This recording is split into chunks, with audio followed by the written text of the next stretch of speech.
El señor Bocón. Durante mi niñez, mi familia nunca permanecía en un solo lugar por mucho tiempo. Nos mudamos a Rhode Island cuando tenía 10 años, y permanecimos ahí hasta que fui a la universidad en Colorado Springs. La mayoría de mis memorias son de cuando vivía en Rhode Island, pero hay fragmentos en mi mente de los muchos hogares en los que habité, cuando era más pequeño. La mayoría de estas memorias son poco claras y sin sentido, como el perseguir a otro niño en el patio de una casa en Carolina del Norte, intentar construir una balsa detrás de un departamento en el que viví en Pensilvania, cosas como esas. Pero hay un puñado de memorias que permanecen tan claras como el vidrio, como si hubiesen ocurrido ayer. Como la siguiente. Vivíamos en una casa en las afueras de la bulliciosa ciudad de New Vineyard, Maine. Era una casa muy grande, en especial para una familia de 3. Había una serie de cuartos que estaban totalmente desocupados, a los cuales no entré durante el poco tiempo en el que viví en esa casa. Supongo que era un desperdicio de espacio, pero era lo único que pudo rentar mi papá, que quedaba cerca de su trabajo. Recuerdo que, a los 6 meses que llegamos, tuve una fiebre tremenda. El doctor dijo que tenía mononucleosis, lo que, para mí, significaba más fiebre y pasarse arruinaba mi última oportunidad de explorar el bosque de detrás de la casa. Era un momento terrible para estar atado a la cama. Estábamos empacando para mudarnos a Pensilvania, y la mayoría de mis cosas ya estaban dentro de cajas, dejando mi cuarto casi vacío. Mi mamá me traía agua, comida, libros y revistas varias veces al día, los cuales servían como único entretenimiento durante estos días. No recuerdo exactamente cómo conocí al señor Bocón. Creo que fue una semana después de que me diagnosticaron la mono. Mi primera memoria de la pequeña criatura fue de cuando le pregunté su nombre. Me dijo que lo llamara señor Bocón, porque tenía una boca enorme.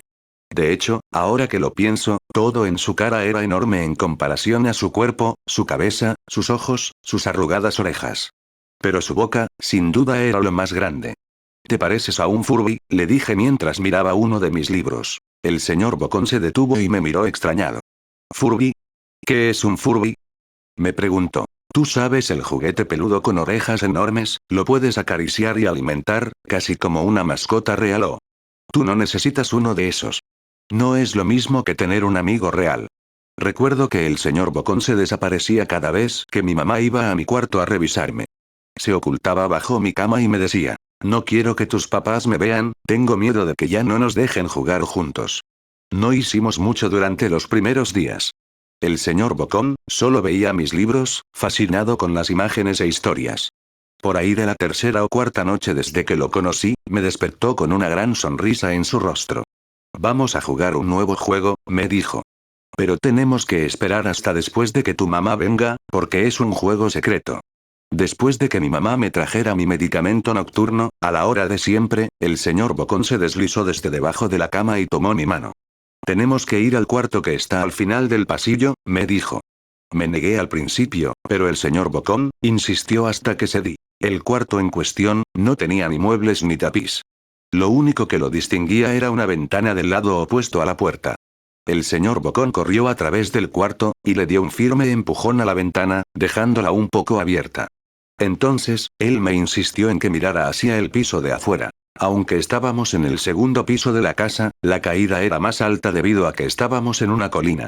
Me gusta jugar a fingir aquí, me explicó el señor Bocón. Finjo que hay un suave y enorme trampolín allá abajo, y brinco. Si lo crees con todas tus fuerzas, vas a ver que rebotas hasta acá arriba, como una pelota. Quiero que lo intentes. Es muy alto, le dije. Pero eso es lo divertido.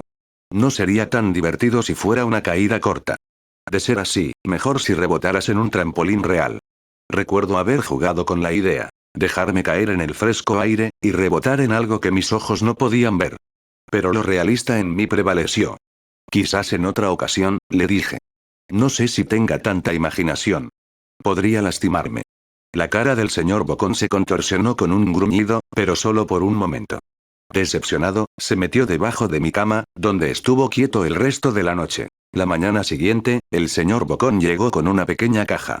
Quiero enseñarte malabares, me dijo. Aquí hay algunas cosas que puedes usar como práctica, antes de que te dé tu primera lección. Mira la caja. Estaba llena de cuchillos. Mis papás me matarán. Le grité horrorizado, pues el señor Bocón había traído a mi cuarto objetos que mis papás no me dejarían jugar. El señor Bocón gruñó. Es divertido jugar con esto. Quiero que lo intentes. Alejé la caja de mí. No puedo. Me regañarán. Los cuchillos no son seguros para aventarse. Las cejas del señor Bocón se cerraron, molesto.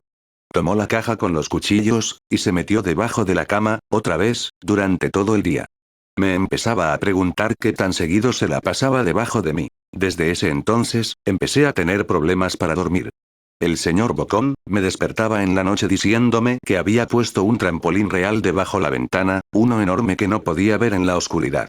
Siempre me negué y trataba de volver a dormir, pero el señor Bocón persistía.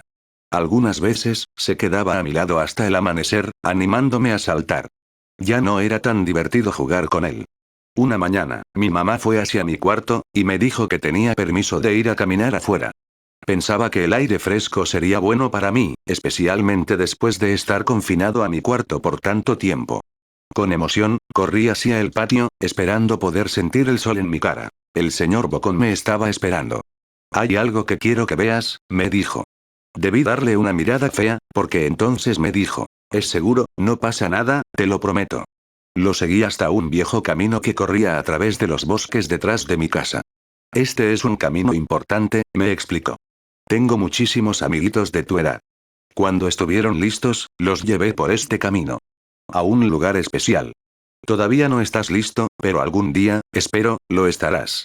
Regresé a mi casa preguntándome qué tipo de lugar existía más allá de aquel camino. Aproximadamente 2 semanas después de conocer al señor Bocón, empacaron la última carga de cajas en el camión de mudanzas.